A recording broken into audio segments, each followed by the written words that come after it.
Hi everyone, it's Shar. Welcome back to my channel, or welcome if you're new here. Long time no see. I'm just kidding. I did miss my uploads last week and I will tell you more about that. But first of all, just know I have not slept. I slept 3 hours in the past 24 hours. So if I'm fucking delusional in this video, please do excuse me. Also, when I edit these videos, I tend to cut out the sounds you're hearing of me breathing, but I'm tired and I want this video to go up today, so I'm not doing that. So hey, say hello to your ASMR video clip. For this video, I wanted to do my realistic like dream apartment, and not dream apartment in the sense like, oh, I bought a place, like the place I would realistically be able to rent within my price range. I knew that I wanted to have a few things, but the main thing I was focusing on was lots of lights and bookshelves because I have so many books. I am a huge reader. I was actually listening to an audiobook while I was doing this build. I also really enjoy cooking and baking, so I wanted to put in this kitchen. While this is my dream, like realistic apartment, I did want to make sure to not make it too much like me. Like, it definitely is how I would mostly decorate a space, but because this is for my Sims 4 save file, I knew that no one actually lived in this apartment. It was going to be an empty apartment that your sim could just move into. Not empty, but like ready to go. Empty as in it's not actually occupied by any sim. And the main thing that I focused on for this apartment was clutter. I wanted to infuse a lot of personality and to make this apartment feel like it is already lived in. For my save file, I will definitely have lots that are variations of places you can move into, right? So you can have apartments like this where it is fully furnished, fully decorated, and it has the appearance that your sim has lived there for quite some time. And I have other builds that I'm going to do that's more realistic to how you would actually move into a place. Sure, sometimes you're moving into something that's completely gutted or is being fully renovated, but more often than not, if you're moving into a place, whether it be a house or apartment, at least here in the US, it's going to be mostly fully furnished in terms of the kitchen and the bathroom. I don't mean furnished like furniture.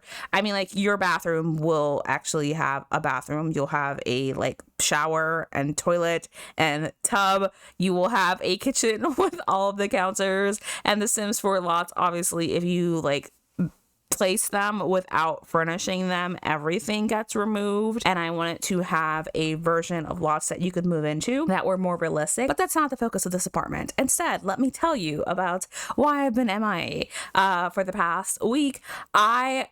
Like I said, I'm fucking tired and delusional, so bear with me as I ramble my way through this video. I've had absolutely no sleep, but I have been applying for jobs because I am re-entering the workforce in a specific field that I stepped away from a little while ago, but I'm going back into it. And I kid you not when I tell you that in the past 2 weeks, I've had maybe 15 or 16 interviews. Like, it is actually insane. Not because I applied for 15 or 16 positions, but because the career field that I'm in has multiple rounds of interviews. So I've been going through those multiple rounds. I thankfully have my final round of my final interview this week in a few days time, and then that will be done and over with. But that has been taking a lot of my time, and because the nature of these interviews and just like how intensive they are, that's just why I've been MIA, but also because I'm making a really big life decision, and I'm a Libra and I hate making decisions.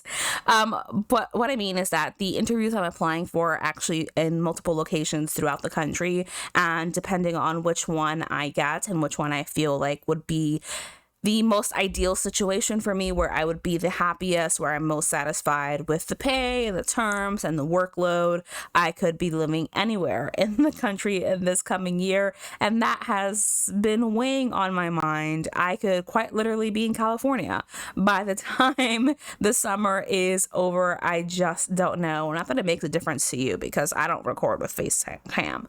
Nothing's going to change for you. It will still be the same computer I use right now, but for me, my entire environment will change. But I'm going to just clue you in on what my thought process is, not because you actually care, but because it's a speed build. And if you're new here, I treat all of my speed builds like my opportunity to just be more open with you all, think of kind of like podcast style, because in my gameplay, you don't really get a sense of my like personality and like what I think about, because obviously I'm focusing on playing the game. But there's a position in the area that I currently live in, and it's very well paying. It's not ideal in certain ways, and I do want to get more clarification on some aspects of the role, but it is very high paying and would allow me to save up the most money. As someone who is in her late 20s, I am thinking about the future and what I want my 30s to look like. And of course, we are raised to have this vision of the big, beautiful house. I will be quite honest with you, the big, beautiful house is like a nice idea, but not necessarily something that I actively dream about. I only dream about it in the sense that I would love to decorate and have like my own permanent space. But realistically, owning a house is extremely expensive. Your mortgage and state tax that you're paying, depending on where you're at and like your price range, I've just been looking at a minimum mortgage is like $1,800 to $2,000 a month for like a pretty average house that would need extensive renovations. And of course, with home ownership and what goes into it, anything that goes wrong with your house, you are responsible for fully covering, adding to the fact that homes are usually located in areas that are not very well connected to public transportation. So now you have the additional expense of a car. And long term, I've always viewed a house as like a fun idea, but not something that I would realistically like truly crave, which is what I've struggled with. So while the idea of being able to save up for a house is a nice one, if we're talking more realistic to what my personality is and what I would probably want, I think that I could be open to the idea of a house, but more realistically, I would probably be saving money to move to a different country. That's just a fact.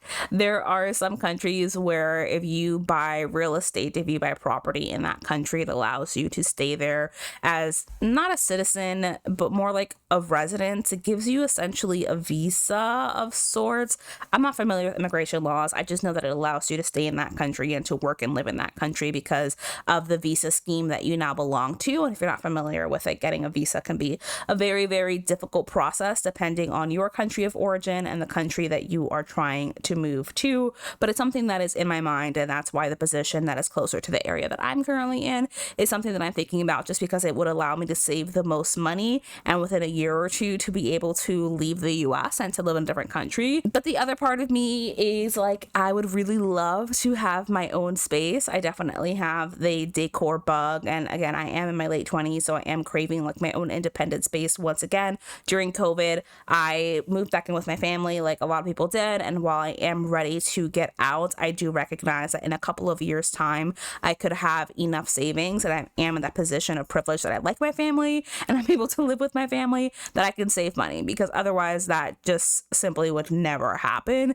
Cost of living is just way too high for the income level. You need to have some kind of roommate in order to be able to save any kind of money. And even then, some kind of roommates in some cases just be able to afford to live in the place that you also work. Now back to the build, I mentioned that I put a lot of emphasis here on clutter, on making the home feel lived in. Of all of the spaces in the apartment, I think the bedroom deviates the most to how I would actually want my bedroom, just because I have this vision of walk into an Urban Outfitters. You will know exactly what I'm picturing. I'm always torn between like that clean aesthetic, but also the aesthetic of whimsy goth, which is like emerald greens and florals and just like very beautiful like moon decor, witchy kind of vibe, and also cottagecore. So on a daily basis, my vision of my dream bedroom alternates, but for this build specifically, I just focused on creating the apartment or the bedroom that I think would be most realistic for this apartment. Where this apartment does lose its realism is the obvious fact that the bedroom is so big. There are very, very, very rare cases where you would find, at least in my area, where you would find a bedroom that big. In some places, including apartments I was looking at in California, that bedroom would be the size of your entire apartment. And I could do a super tiny build like that, which I will. There are some apartments in San Myshuno like this, but because it was my dream apartment and I knew what I wanted. I wanted to do this, but we are at the end of the video. I hope that you enjoyed it. I know it's a shorter one. Thank you for bearing with me as I ramble on and on and on, and I'll see you in my next video. Bye.